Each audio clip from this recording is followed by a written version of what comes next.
ఓం నమః శివాయ.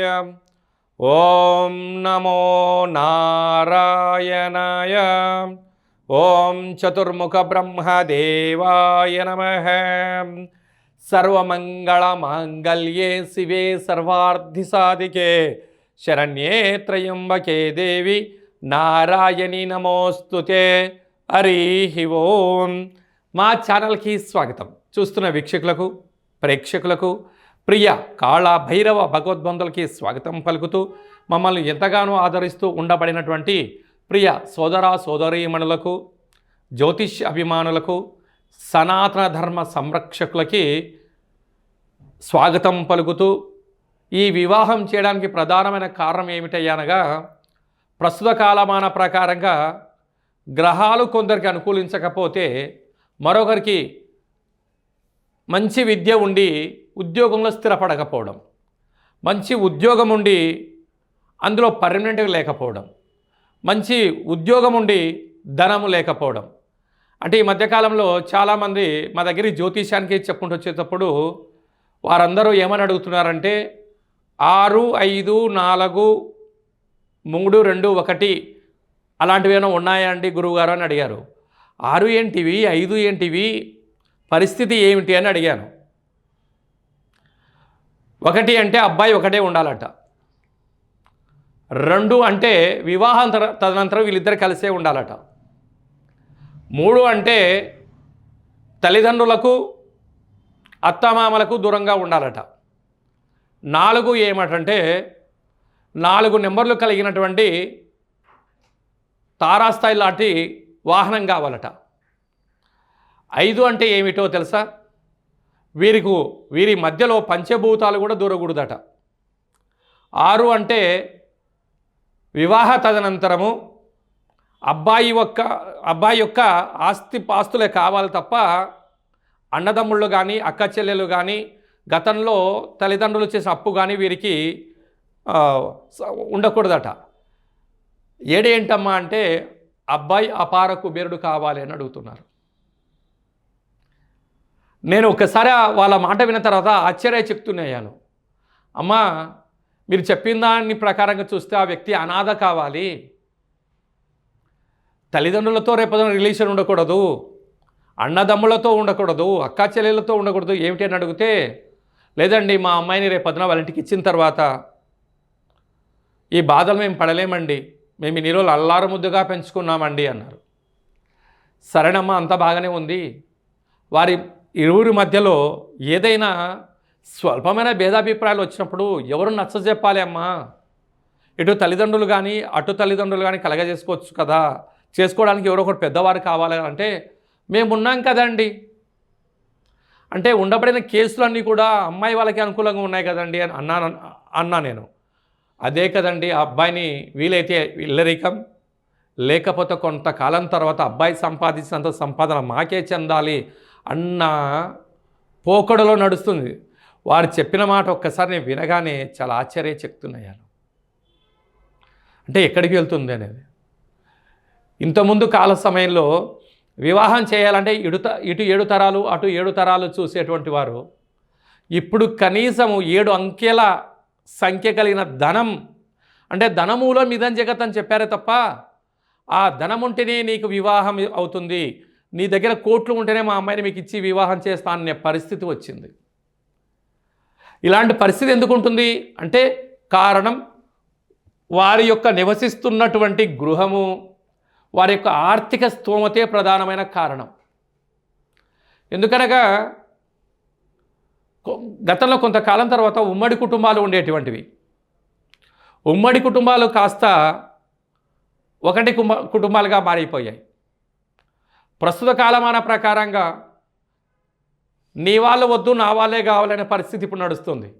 మరి కొంతకాలం తర్వాత ఎవరికి వారే యమునా తీరైన పరిస్థితి రావచ్చేమో. అంటే వీటన్నిటికీ గృహమే కారణం అని చెప్పి కొందరు చెప్తున్నారు.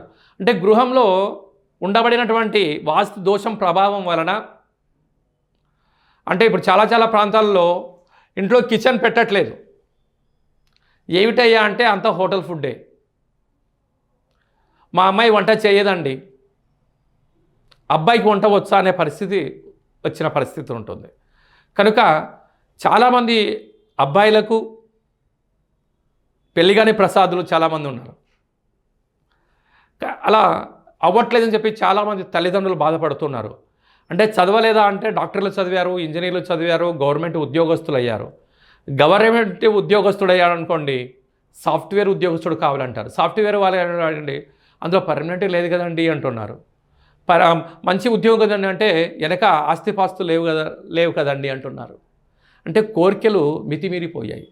సరే, వివాహ తదనంతరం వాళ్ళు కలిసి ఉంటారా అంటే తెలియట్లేదు. అంటే గృహంలో ఎవరి యొక్క గృహంలో అయితే ఏ దోషం అధికంగా ఉంటే వివాహం కాదో మనం ఈ వీడియోలో చెప్పుకుందాం. వృషభ రాశి వారికి ఇంట్లో అబ్బాయి కానీ అమ్మాయి కానీ వివాహం అవ్వట్లేదా?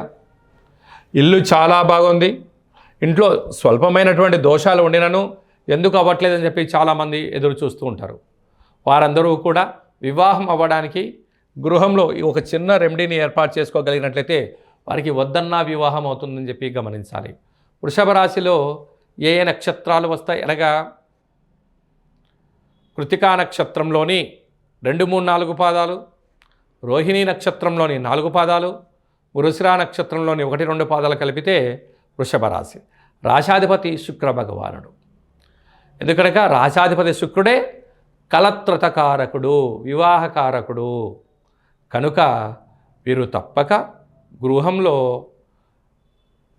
అంటే ఇటు ఈశాన్యం కాకుండా ఆగ్నేయం కాకుండా ఒక కుండీలో మామిడి మొక్కను ఏర్పాటు చేసుకొని ప్రతిరోజు లేక శుక్రవారం పూట తెలుపు వస్త్రాలు ధరింపచేసి ఓం కళ్యాణ శుక్రదేవాయ నమః, ఓం కళ్యాణ శుక్రదేవాయ నమః, ఓం కళ్యాణ శుక్రదేవాయ నమః అనే మంత్రాన్ని ఒక 108 సార్లు ఉచ్చరింపచేసి ఆ యొక్క పాలను ఆ మామిడి చిన్న మొక్కకు పోసి తల్లిదండ్రులకు తీర్థంగా ఇచ్చి మీరు తీర్థంగా స్వీకరించగలిగినట్లయితే సాక్షాత్తుగా శ్రీమన్నారాయణుడి యొక్క దివ్యమంగళమైన ఆశీస్సుల చేత, వెంకటేశ్వర స్వామి యొక్క ఆశీస్సుల చేత ఆ యొక్క వృషభ రాశి వారికి శీఘ్రమేవ వివాహం కలుగుతుంది.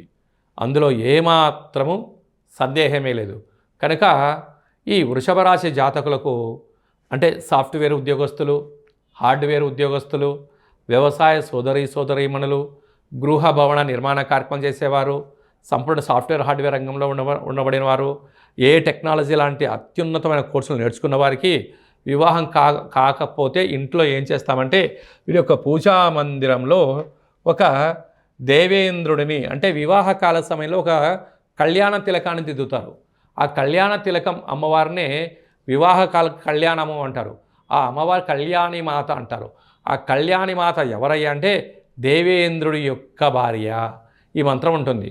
ఓం దేవేంద్రాణి నమస్తుభ్యం దేవేంద్ర ప్రియభామిని వివాహం ఐశ్వర్యం భోగభాగ్యం దేహిమే కురు కళ్యాణి శీఘ్రం మే దేవి సర్వదే అనే మంత్రాన్ని ప్రతి శుక్రవారం పూట 27 సార్లు ఈ యొక్క కళ్యాణి ఇంద్రుడి దగ్గర ఉచ్చరింపచేసి లలాటం పైన బొట్టు పెట్టుకున్నట్లయితే వద్దన్నా వివాహం అవుతుంది.